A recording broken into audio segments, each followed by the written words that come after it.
जिस तरह से समझना चाहेगा हम उस तरह से समझा देंगे। तो हम भी वैसे ही हैं। इस बार हमारी छड़ी छूट गई बेंगलोर में ही, तो बुढ़वा कूड़ा आश्रम में एक महात्मा ला करके दिया, इतना मोटा डंडा। अब किसी ने कहा महाराज इतना मोटा लेकर के आए हो, तो हमने कह दिया पतला से अब लोग नहीं सुन रहे हैं, जैसे सुनेंगे वैसे सुनाएंगे, जैसे समझेंगे वैसे समझाएंगे। तो बढ़िया से बैठिए, सुनिए, समझिए। कितना बढ़िया प्रसंग है ज्ञान संकलनी तंत्र का। देहस्था सर्व विद्याश्च देहस्था सर्व देवता देहस्था सर्व तीर्थानि गुरु वाक्येन लभ्यते। ऋषि कहते हैं इस शरीर के अंदर में सब विद्याएं, इस शरीर के भीतर की विद्या से ही दुनिया में कॉलेज बने हैं, यूनिवर्सिटी बनी है, सारे विद्यालय बने हुए हैं।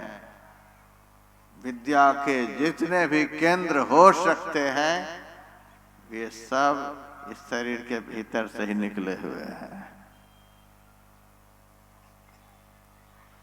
इस शरीर के अंदर में सारी विद्याएं।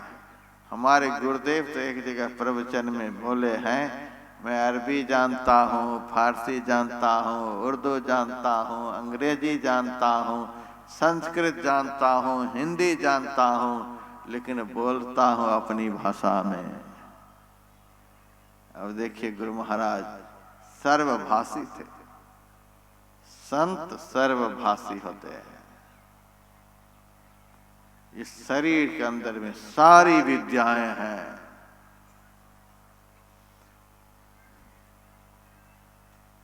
और इस शरीर के भीतर में सब देवता भी हैं। जिन देवताओं का दर्शन करने के लिए हम मंदिरों में जा रहे हैं, तीर्थों में जा रहे हैं, आपको कहीं भी जाने की जरूरत नहीं। आप लोगों के पैसे को, मेहनत को बचाने के लिए मैं आया हूं। सब देवता आपके अंदर में।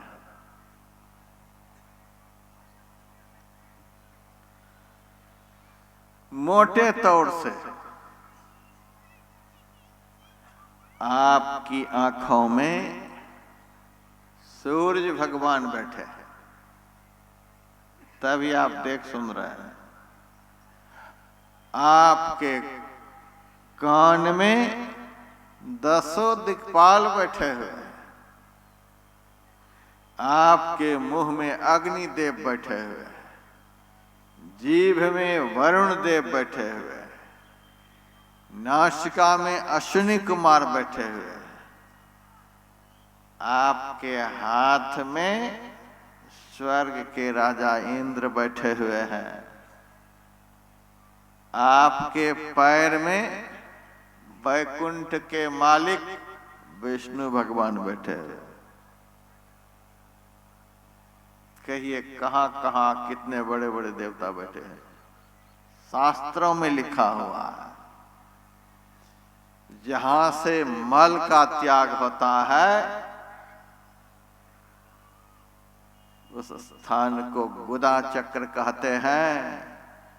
वहां गणेश जी बैठे हैं। जहां से मूत्र का त्याग होता है उस स्थान पर ब्रह्मा जी बैठे हुए। फिर नाभि में भी विष्णु भगवान बैठे हुए हैं। हृदय में शिव जी बैठे हुए, कंठ में सरस्वती जी बैठी हुई, मन में चंद्रमा, बुद्धि में ब्रह्मा, चित्त में वसुदेव और अहंकार में रुद्रदेव बैठे हुए।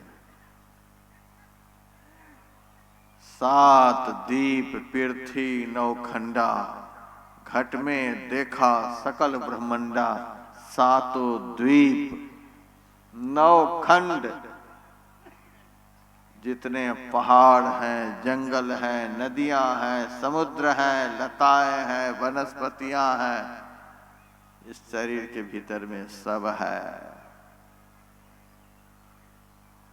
नरक में जाने का रास्ता है, स्वर्ग में जाने का रास्ता है, वैकुंठ में जाने का रास्ता है, मोक्ष में जाने का रास्ता है, राष्ट्रपति बन जाने वाला संसाधन है, प्रधानमंत्री बन जाने वाला संसाधन है, मुख्यमंत्री बन जाने वाला संसाधन है, डीएम, एसपी, डीएसपी बन जाने वाला संसाधन है।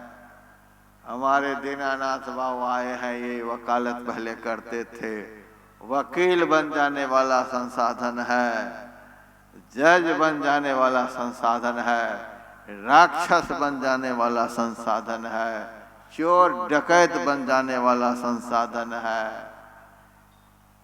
और यदि संत मत सत्संग के नियमानुसार ज्ञान को कोई जीवन में धारण कर ले तो परमात्मा भी बन जाने वाला संसाधन है। कैसा शरीर भगवान ने आपको दिया है। भगवान श्री राम ने कहा साधन धाम, यह शरीर साधनों का घर है। साधन कहते हैं व्यवस्था को, सब तरह की व्यवस्था इस देह के अंदर में है, लेकिन व्यवस्था का लाभ समय से लेना होता है। जहां मेरा निवास है उस निवास स्थान पर से 2-2.5 किलोमीटर हम सुबह सुबह टहलने के लिए जाते हैं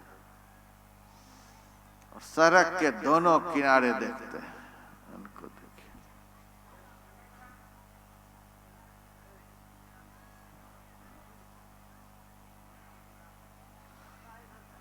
सड़क के दोनों किनारों को देखते हुए हम गुजरते हैं, वापस आते हैं।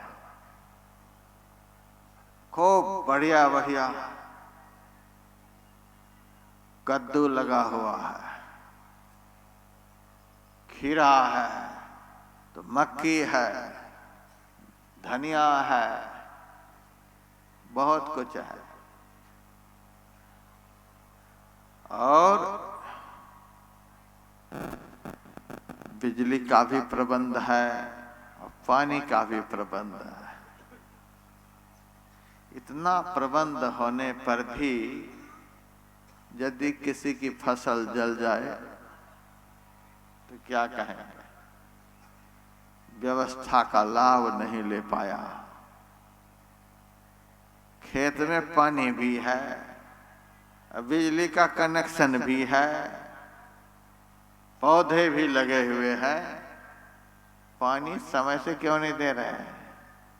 कहा वर्षा जब कृषि सुखाने, तो जैसे किसान लोग खेती करते हैं तो संसाधन का लाभ समय से ले लेते हैं तो फसल अच्छी होती है। उसी तरह से इस मनुष्य देह के अंदर सब संसाधन भरे हुए हैं। जो आप बनना चाहें, जो कुछ देखना चाहें, जो कुछ भी पाना चाहें, जहां आप जाना चाहें, जिनसे आप मिलना चाहें, सब संसाधन दुरुस्त हैं, साधन धाम। लेकिन उस संसाधन का लाभ समय से ले लेना चाहिए।